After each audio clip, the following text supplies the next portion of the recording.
welcome everybody to another episode of the Pierce Brothers. Today we're doing a video on this new scope we got. It is a GUNNR 1 to 10 power. It's their Odin LPVO series. This is the 1 to 10 power, like I said. These are really awesome scopes for the money. A great budget scope option. And we're gonna show you here a little sight-in process. These have your adjustable turrets or quick adjustment. So you just pop them up and adjust. We got it close now, so we're gonna fine tune it and then show you how to get your return to zero on there. These have, it is an MOA scope, so you don't have to worry about using MRAD, which is weird. Unless all your buddies use MRAD, then you should be using MRAD, because then you can all shoot together and be on the same system. But you got a quick throw lever, which is really great. Like I said, first focal plane. So price point on these is right around 650 bucks, which is a really good price for a first focal plane 1 to 10 power LPVO. There's a link in our description to go buy one if you'd like one. You can get a discount using our link or our code, which is an awesome option. These are illuminated. They have 9 different levels of illumination and 34 millimeter tube, so you get a little larger field of view for an LPVO. LPVO. I'm dyslexic, so I say LVPO, LPVO, you know, whatever. You get what I'm trying to say. But yeah, really awesome scope for the money. I think this is gonna be a really great scope for us. We're gonna test these a lot and shoot them, so you'll see these featured a lot. We've got it mounted here on our Ruger 18-inch MPR. It's got a carbon fiber proof research barrel. We got a Magpul bipod. We're gonna bench up though for getting it zeroed. And yeah, I'm really looking forward though to running this scope through some good paces. For the money, that's an extremely good value you're getting out of this scope. So we've shot it just a little bit to kind of fine tune and get us close on paper. Now we're gonna fine tune it and see how well this Ruger actually shoots at 100 yards with a good scope. So this will be kind of a twofold test of the scope and this Ruger. We did an initial thoughts video on this Ruger, but we wanted to truly see with that proof research carbon fiber barrel, how accurate is it at 100 yards. So let's get shooting. All right guys, so got my hat backwards. I didn't mention, when I shoot out of a scope, the cap gets in my way and I want to be able to have full visibility here. So we're using a 10 round Magpul PMag. There's nothing like a good AR with a good scope. All right, so we're on, alrighty. We got our paper set up out there, exactly 100 like I said. We're gonna take our time here and try to get a real good, I'm gonna set this bag under the back so I can get a true stable position here. All right, here we go. We're hitting just high and left. So we're gonna go down. So these adjustments are really cool. I mean, this is very standard in the industry for a scope with adjustable turrets.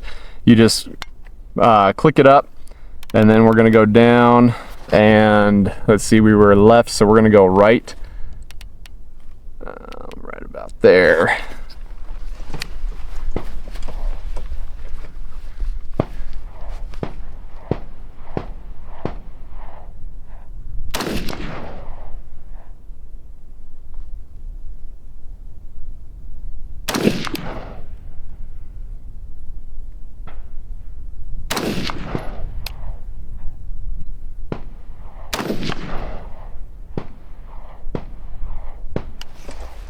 Those last shots all went center as far as I could tell.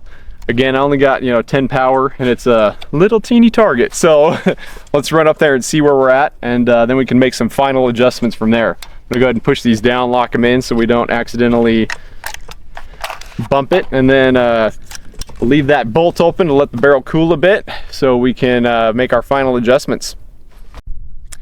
All right, so first shot here, made my adjustment. Second shot went here. And then the last 3 were all here. I think I finally settled down and stabilized myself. I'm not the best long range shooter, even though 100 yards is not long range, but good enough accuracy though. Yeah, good enough. I mean, I'd say that's pretty good for an AR-15. So we're gonna go ahead and show you now how to adjust those turrets back to 0 so that our 0 is actually 0 at 100.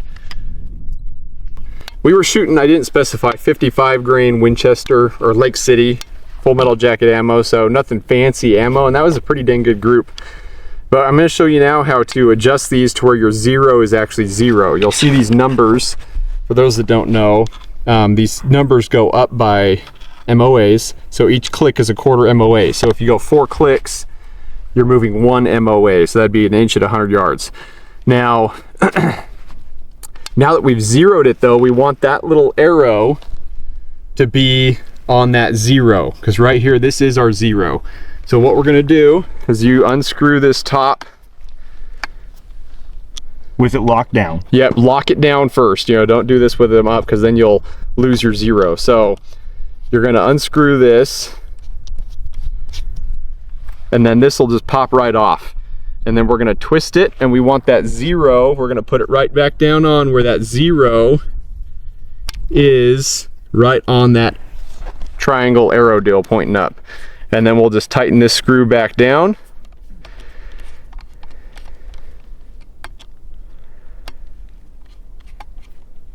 Now something cool about this is it has a stop on your return to 0. So when you're shooting a longer range shot, you pop that up, you raise your MOA, however many, you know, for the distance you're at, and then you make your shots, and if you need to go back to 0, when you spin that back, oh, it didn't stop. I must have missed the click in there. But it's probably gonna stop right there. So I need to adjust internally the internal deal to make it stop. I was just gonna tell you that, Joe, sorry. Yep, no, it's okay.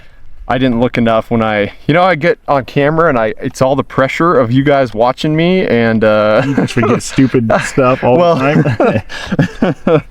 Anyways, it's funny because we've been doing this channel now for a year and a half. When we first started, it was like that awkwardness with the camera was real, and it's still kind of there, you know, as we're doing stuff, you still make mistakes. But okay, so our return to 0, oh yeah, right there. So our 0 stop set. Oh, I gotta pull this out. I need to rotate this. So we're gonna rotate that to where our 0 is over the 0.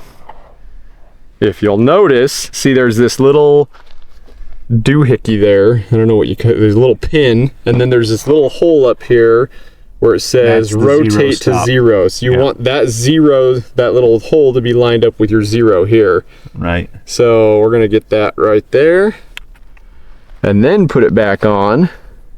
And then test it before you put it back. Yeah, before we tighten it. It's not lining up here. Anyways, this is probably, I mean, the hardest thing you're gonna do. So I can't test it though without tightening this. Yeah. Anyways, we'll test it before we, you know, are done. But lining that up, hopefully that made sense. It's hard to show and explain everything here with the camera. Every different scope has a different way of doing it. Yeah, and we're gonna do a video as well. We have a 1 to 8 power Trigicon Credo, and it's a little bit different in how it's set up as well. So you're gonna raise it like, okay, we're shooting further. And then when you return to 0, we're off just a hair, so we'll pretty close. But I'll fine tune that here in a bit when we're off camera. But you guys get the idea. You'll turn that little dial inside to get it to where when you turn it back to 0, and then you can lock it. When you're back at 0, you lock it, and you don't have to worry about bumping your scope that way. And then of course, the people often like, oh, broad daylight, you're out here shooting with your illumination on, but illumination is not really designed for broad daylight. It's designed for low light conditions, and if you're in the sunlight, and let's say you're hunting and a deer is in the shade and it's dark where that animal's at, if you get your black crosshairs on them, you're not going to be able to see your crosshairs in that shade where that target is at. So having an illuminated reticle then makes it red in that shade, and you'll be able to see your reticle when you're shooting into a shady target area. So let's go ahead and we'll adjust the 0, or return to 0 on this guy for our windage. But yeah, this is like I said, a really great scope for the money. You don't have to spend $3,000 on a scope. That being said, it's not an American-made scope.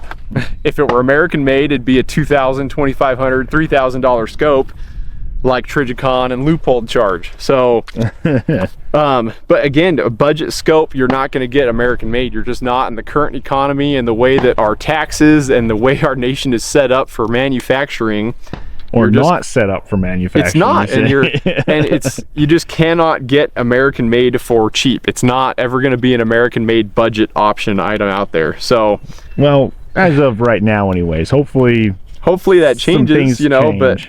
But probably not. Anyways, you just have to realize that, you know, a cheap budget option, and I wouldn't say cheap because this is a quality scope. It's a really good quality scope, but again, a good quality, lower price point item, it's just not going to be American made, and it's just the way it is right now. Hopefully that changes. It's sad that that's the way things are. We should be able to make all this stuff way cheaper in the USA, but we can't because of problems. I'll just say that. You know, you can read into that however you want, but yeah, there we go. We're gonna go ahead and wrap this up. We're gonna shoot another mag. I'm just gonna do a 100-yard, I guess it's 80 yards. We have a still silhouette out here. We'll just do a rapid dump with the scope on that silhouette and call it good. But yeah, I mean, if you're looking for a really great LPVO option for your AR-15 or your 5.56 bolt gun or something, this is GUNNR makes some really good scopes for the money, and they're based in California. You know, they ship out of California, I should say. Yeah, I would highly suggest you get one.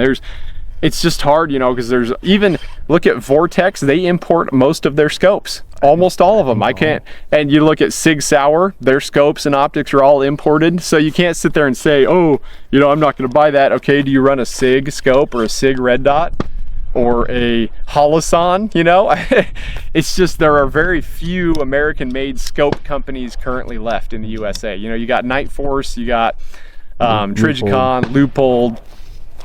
Who else? You know, there are a few guys that have some that are made USA, but not all the way. And even Leupold imports some of their stuff. So, yeah. Anyways, it's just the world we live in. But yeah, this is a great scope for the money. I highly recommend it. Let's go ahead and do a round of magazine. All right, guys, to wrap this up, I think we've covered all the features on this that you need to be aware about. Locking turrets, return to zero stop, illuminated, 1 to 10 power. You got a nice quick throw lever. The glass is nice and clear, I would add. The reticle is nice. I actually really like the reticle. What's not to like? Let's be honest. So from the bench, I don't typically shoot from a bench, but we're gonna do from the bench. We got a silhouette there at 79 yards. Ports, or these sandbags are just a little low, but we're gonna just empty here as fast as we can on that silhouette and see how cool a nice LPVO is. Ready?